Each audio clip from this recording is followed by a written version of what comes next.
আখের রস খেয়ে নিয়েছিলাম। ভীষণ গরম, রোদের খুব। আর এই যে দাঁড়িয়ে আবার একটু ঘুগনি খাচ্ছিলাম আমি আর আমার মেয়ে। আর আমি দেখো ঘেমে একেবারে কি হয়েছি, সারা মুখ তো ঘেমে গিয়েছে। আর ঘুগনিটা যে এত গরম যে গালেই নিতে পারছি না। আর এই যে আমার মেয়েও একটু খাচ্ছিল ঘুগনি গাড়িতে দিয়ে বসে বসে। আর এই যে আমরা যাচ্ছি, আর এই দেখো একজনা হট করে দেখলাম যে ঘুগনি খাচ্ছে খাচ্ছে কেদার নাড়তে যাচ্ছে।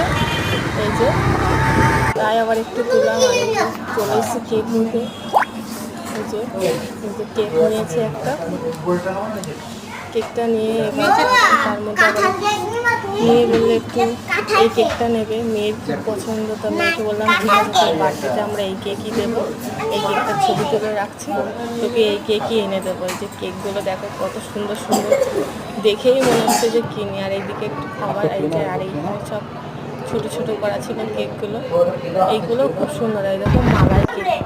আর এই যেটা ইস্কন মন্দির। আর এই যে জয় চলে এসছে। এই যে সব দিদির এক ছেলে এক মেয়ে আর আমার মেয়ে এই যে খেলা করছে। আর এইদিকে আমরা দুই বোনে মাংস আর লুচি ভাজছিলাম। বাবা মা এখনও জানে না, ওনারা জানে না যে আজকে ওনাদের অ্যানিভার্সারি, ওনাদের মনে নেই।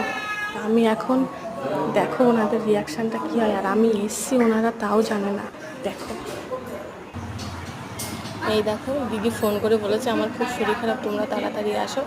আর এই দেখো আমি এসছি, ওনারা জানেই না। এই যে ওনারা আসছে, আমি লুকিয়ে আসি পাশের ঘরে। এই যে আমার মা আসছে আর পিছনে বাবা। এই যে আমার মেয়ে কোলে উঠে পড়েছে মাকে দেখে।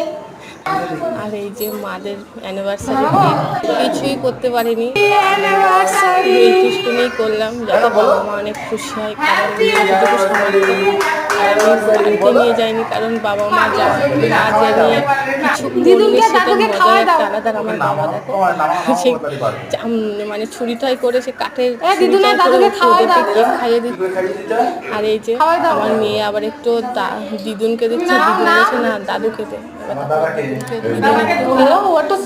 দাদুকে একটু খাইয়ে দিল।